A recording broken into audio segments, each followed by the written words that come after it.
Live TV, सच सबसे आगे। दोस्तों, मैं आदिल खान। दोस्तों, नेता नगरी से दलाली खाकर राहुल गांधी और नेहरू गांधी परिवार को मुंह भर भर के गालियां देने वाले अर्नब गोस्वामी को अब कांग्रेस के पूर्व अध्यक्ष राहुल गांधी ने घेरना शुरू कर दिया है। राहुल गांधी ने अर्नब गोस्वामी की कथित वायरल चैट पर हमला बोलते हुए पूछा कि क्या मोदी सरकार देश को बताएगी कि सुरक्षा से जुड़ी जानकारियां बाहर कैसे निकली, और अर्नब जैसे दो कौड़ी के आदमी के पास वो जानकारियां कैसे, क्यों और किसके जरिए पहुंची। ये दो कौड़ी मैं बोला, और अगर ये जानकारियां सरकार के जरिए पहुंची तो फिर सरकार की मंशा क्या थी अर्नब जैसे गलीज मानसिकता के आदमी को पालने में। क्या सिर्फ अर्नब को ऐसी जानकारियां इसलिए दी जा रही थी क्योंकि जिस तरीके से सरकार खुलकर राहुल गांधी और नेहरू गांधी परिवार पर भद्दी भाषा में गालियां और तंज नहीं कर सकते थे, ऐसी बातों के लिए सरकार ने, या यूं कहें कि बीजेपी ने अर्नब जैसे पालतू को पाला था और उसके बदले में सुपारी के अलावा उसे महत्वपूर्ण जानकारियां मुहैया कराई जा रही थी ताकि उसका चैनल आगे दिखे और सबसे पहले खबर ब्रेक करे, जिसका फायदा अर्नब को दूसरी तरफ से भी हो, यानी कि दूसरी तरफ से भी वो माल कमाए। ऐसा क्यों लगता है कि अर्नब जैसा शार्प शाउटर किसी रंगा बिल्ला का आदमी है? अर्नब गोस्वामी के व्हाट्सएप चैट पर टिप्पणी करते हुए राहुल गांधी ने सीधे मोदी सरकार पर गंभीर आरोप लगाया कि अर्नब गोस्वामी की व्हाट्सएप चैट से जो खुलासा हुआ है, बालाकोट हमले से जुड़ी घटनाओं और जवानों के मारे जाने को लेकर जो बातें सामने आई हैं वो अत्यंत गंभीर है।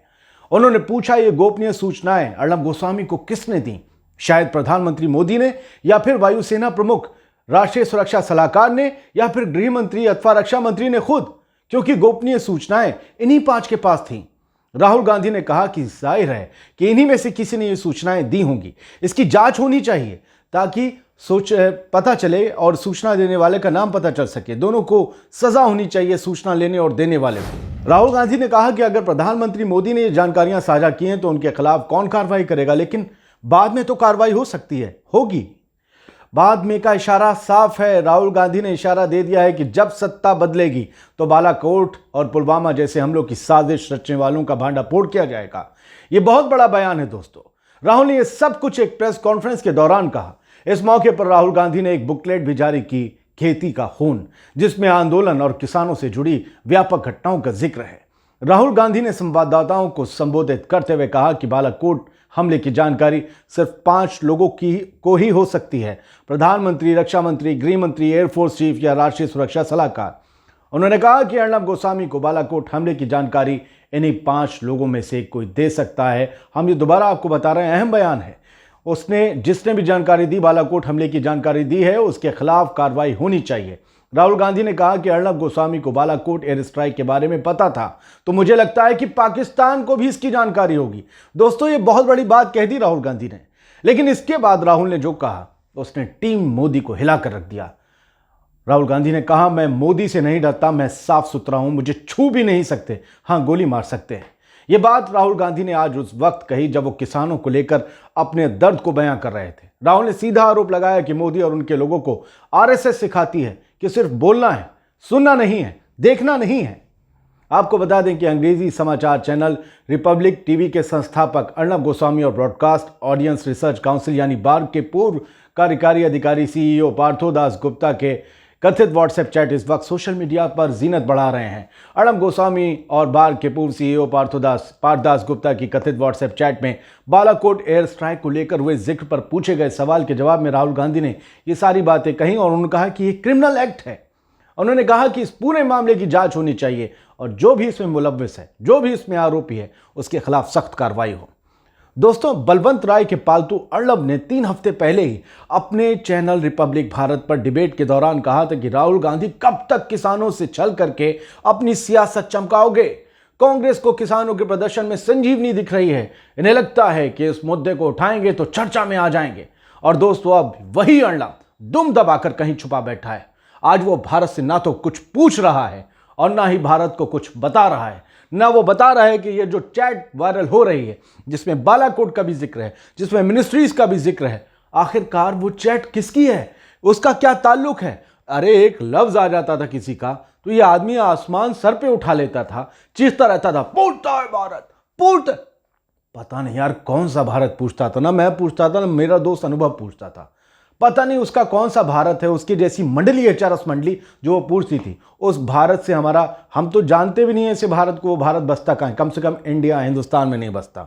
उसके जैसे लोग बहुत ही ज़्यादा माहौल ख़राब करने वाले लोग हैं, झूठ फैलाने वाले लोग हैं, र्यूमर्स फैलाने वाले लोग हैं और देश को धोखा देने वाले लोग हैं, क्योंकि वो सच को दबाते हैं, झूठ को दिखाते हैं। कैसे जमातियों पे बोले थे, कैसे बालाकोट स्ट्राइक पर बोले थे, 300, 400, 500, 600 मारे गए, आज तक सिद्ध नहीं हो पाया। एयर चीफ मार्शल ने कहा था भाई हम नहीं बता सकते। अब कोई लोगों ने ये भी पूछा था कि भैया हमला करने के बाद तुमने क्या वहाँ बाड़ियाँ गिन के देखी थी कितने लोग मारे गए? खैर हम तो कहते हैं 1000-2000 मारे गए हों, जितने बता रहे हैं उससे 10 गुना मारे गए हों, लेकिन उसकी जानकारी अर्नब जैसे चाटुकार गधे को क्यों दी गई? आप ये सोचिए कि इस आदमी को क्यों दी गई। माफ़ कीजिएगा मैं पत्रकार हूँ, लेकिन वो आदमी पत्रकार कहलाने के लायक नहीं है। ऐसे आदमी को, क्योंकि वो मेरे पेशे में है, उस आदमी को पत्रकार कहने में मुझे शर्म आती है और इसी वजह से मुझे गुस्सा आता है कि आखिरकार वो आदमी अपनी हरकतों की वजह से पत्रकारिता को क्यों बदनाम कर रहा है। लेकिन अर्नब पर राहुल गांधी का हमला, आप समझ रहे हैं, राहुल गांधी इस देश के विपक्ष का सबसे बड़ा चेहरा है। अगर वो कोई बात कहते हैं तो उसकी गूंज देश में ही नहीं विदेशों में भी गूंजती है। उनका ये बयान देख लीजिएगा कि कल की तारीख में दुनिया के अखबारों के हेडलाइंस में होगा। वो पूछ रहे हैं कि आखिरकार देश की सुरक्षा से जुड़ी हुई जानकारी अर्नब जैसे इस बेवकूफ़ आदमी को क्यों दी गई, अर्नब जैसे इस खतरनाक आदमी को क्यों दी गई, अर्नब जैसे इस लोगों को आपस में लड़वाने वाले, हर वक्त शोर करने वाले आदमी को क्यों दी गई। ऐसा आदमी जो देश में सुरक्षा के लिए खतरा बन सकता है, वो किसी को भी ये जानकारियां बेच सकता है, उसे क्यों दी गई, वो पूछ रहे हैं। और इसके लिए दोषी कौन है, उसकी सज़ा का हकदार कौन होगा। उन्होंने इशारा साफ दे दिया है राहुल गांधी ने कि सरकार बदलेगी, बाद में तो सज़ा होगी ना इसकी साजिश की। जिसने भी ये गलती की है, जिसने भी ये गुनाह किया है, जिसने ये अपराध किया है अर्नब को जानकारी देने का, उसका हिसाब होगा। राहुल गांधी ने इशारों में कह दिया कि अभी नहीं हो सकती सज़ा, बाद में तो होगी ही, बाद में तो होगी ही, कंफर्म है ये ही। यानी कि राहुल गांधी ने कह दिया है कि वक्त बदलेगा, निज़ाम बदलेगा, सत्ता बदलेगी, तो तुम लोगों की जो सूरत है ना वो भी बदलेगी। जिन साजिशकर्ताओं ने ये बालाकोट और पठानकोट में किसी की भी अगर रही है भूमिका, वो भी पुलवामा में जिसकी भी भूमिका रही है उनको भी नंगा किया जाएगा और उनको ये सूचनाएं और देश की सुरक्षा को दांव पे लगाने वालों को भी नंगा किया जाएगा। उन्होंने ये सूचनाएं जिन्होंने ली हैं उनकी तो खैर नहीं, बख्शा नहीं जाएगा, सबको पेला जाएगा। खैर देखते रहिए आगे क्या होता है। राहुल गांधी के इस बड़े बयान के बाद जाहिर सी बात है राजनीति में भूचाल आना है, क्योंकि अर्नब जब गिरफ्तार हुआ था ना तो उसके जो हिमायत में बहुत बड़ी बड़ी हस्तियां और मंत्री आ गए थे। अब राहुल गांधी के इस बयान के बाद भी ज़रूर सी इस पर आएगा ना, इस पर तो कुछ ना कुछ रिटेलिएट होगा। लेकिन अब ये मामला दिलचस्प हो रहा है क्योंकि विपक्ष के सबसे बड़े नेता ने इसे उठा लिया है। देखना है आगे क्या होगा। तब तक आप लोग होशियार रहिए, खबरें देखते रहिए और अच्छी सच्ची खबरें देखिए। हम बहुत जिम्मेदारी से आप तक खबरें पहुंचाते हैं और हमारे लिए ये आप कोशिश करिए कि हम ऐसी खबरों को दिखाते रहें, आगे बढ़ते रहें। बेहतर होगा इस वीडियो को आप लाइक करें, शेयर करें, अपने दोस्तों को इस वीडियो के बारे में ज़रूर बताएं। जय हिंद, अपना ख्याल रखिएगा। लाइव टीवी, सच सबसे आगे।